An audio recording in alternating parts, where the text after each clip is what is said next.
Good morning guys. Today is Thursday.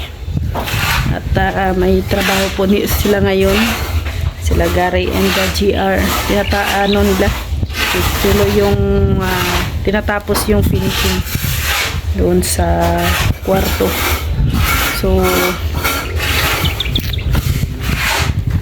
thank you naman. At bukas kasi walang trabaho, Friday at saka Saturday. So babalik sila sa Monday na. Kaya tinatapos lang muna na yung mga finishing sa kwarto.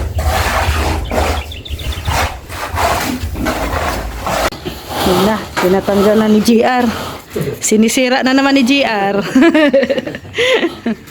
Tatanggalin na at ano na yan ay sobrang tigas na yan, Arno.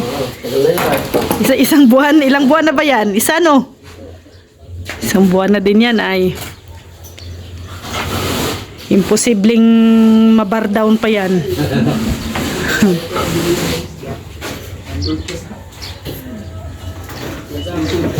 Pwede pa palang ano to gamitin, gagawing ano, hindi, gagawin higaan. Ito yung kahoy.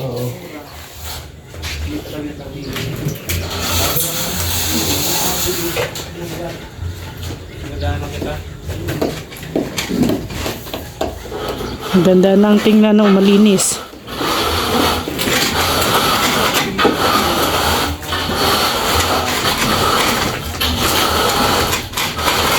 Lalo na pala yung nilupin na po.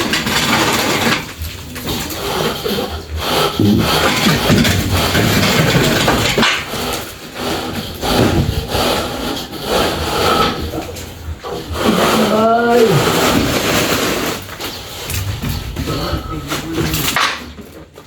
Ingat lang sa mga pako.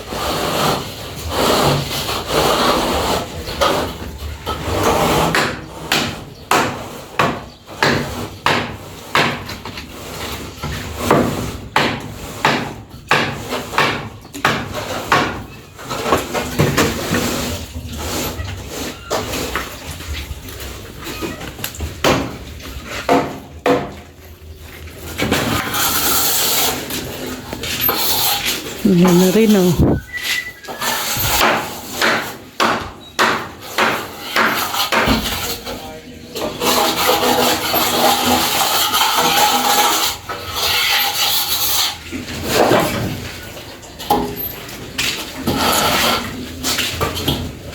Ang ganda ng pagkaano, palitada.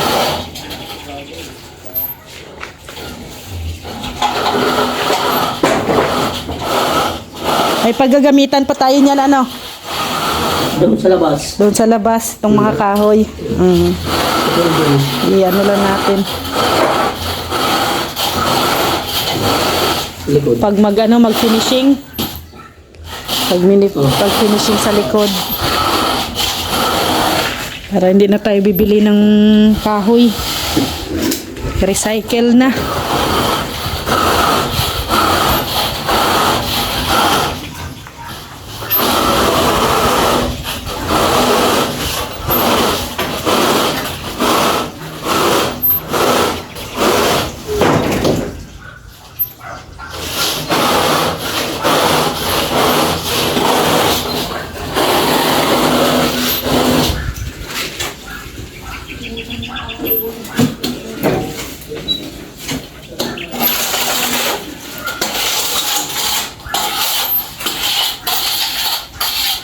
Oh no. Ano ka, nag-survey? Survey sa uno ah.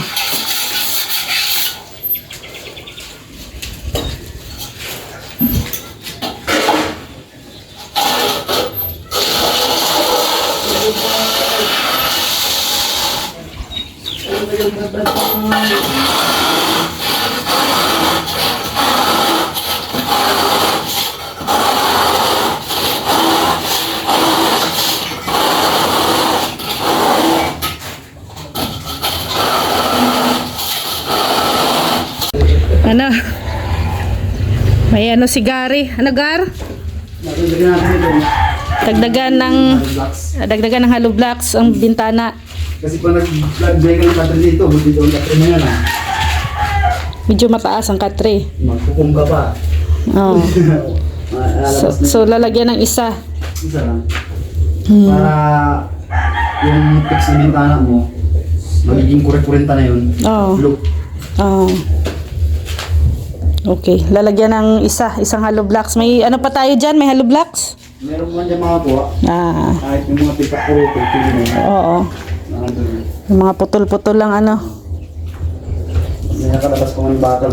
Oh, sige. Para magtigas na din. Kasi kanahin na eh. Ha? Kanahin. Oh, Kasi itong design na ito, pang ano ito ay pang sala. pangsala. Sige, dadagdagan ng isang hollow blocks. Tawad si GR. Baka daw kasi masilip si Rex ay. Ang magiging frame nito, ito na. Oo. Hati-hati na lang nung magsasalan nito. Kasi ang ano niyan, ang bukas naman yan ang sa taas eh. Oo.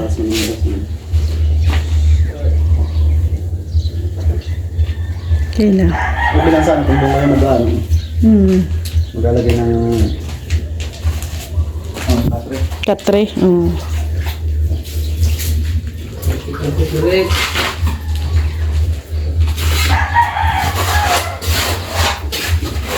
Anong binili mong ulam? Ah, bangos. Ano to? Ayan, yung mataas yung uso. Mataas ang uso. Balo. Ah, balo. Ah, so piprituhin yan. Pritong isda. So, ito guys, update. Yan. Nagdagdag po ng isang hollow blocks dito sa ating bintana. Yan. Nag-add po. So, then ito, finish na. Ang area na to. Ito sa gilid. So, ito na lang ang gagawin. Mamaya. So, unti na lang. Ang hindi na lang napalitadahan dito na area, dito na side, at saka dito sa may bintana na side. So, baka mamaya din po papalitadahan na din nila yan. So, kunting ano na lang guys. Matatapos na rin ang kwarto. At makakalipat na rin kami ni Rex dito pag naalagay na po yung mga tiles dito sa kwarto. Kaya maraming salamat po sa mga tumutulong po sa amin, lalong-lalo na sa aming major sponsor dito sa bahay, si Mami Inday Guapa. Thank you po Mami Inday and Ate Ethel. Thank you po. At lubos din po akong nagpapasalamat sa tulong po ni Ma'am Star Miko, ni Tita Evangeline, ni Tita Ate Bing, no? Ni Ate Grace, Sultan Kudarat Girl, Ma'am Bertus, at sa mga anonymous sponsors na tumutulong po sa amin dito sa aming bahay. Maraming salamat po talaga sa inyong mga blessings. Thank you po. Ito na po yung mga blessing na isinishare po ninyo sa amin. Ito na po yung nakikita na po ninyo, no? Dito po lahat napunta. Maraming salamat talaga. Kung hindi din po dahil sa tulong nyo, siguro po ay wala din po tong bahay na to, or kung meron man, siguro hindi pa ganito ang itsura, no, ng bahay namin kung wala pong tulong ninyo. Kaya thank you po sa inyong lahat. At syempre, nagpapasalamat din po ako sa mga viewers natin dyan, supporters na from day 1 until now, nakasubaybay po sa amin, sa aming bahay. Thank you po. And syempre, sa buong team Kalingap, kay Kuya Val, Ate Edna Kalingap Rob, kay Kuya Brooks, maraming salamat po. Hanggang sa muli po ng update na ating bahay. Sana po ay wag po kayong magsawang suportahan po ang aming mga upload videos sa araw-araw. Maraming salamat. God bless po sa ating lahat. See you po tomorrow. Bye-bye po.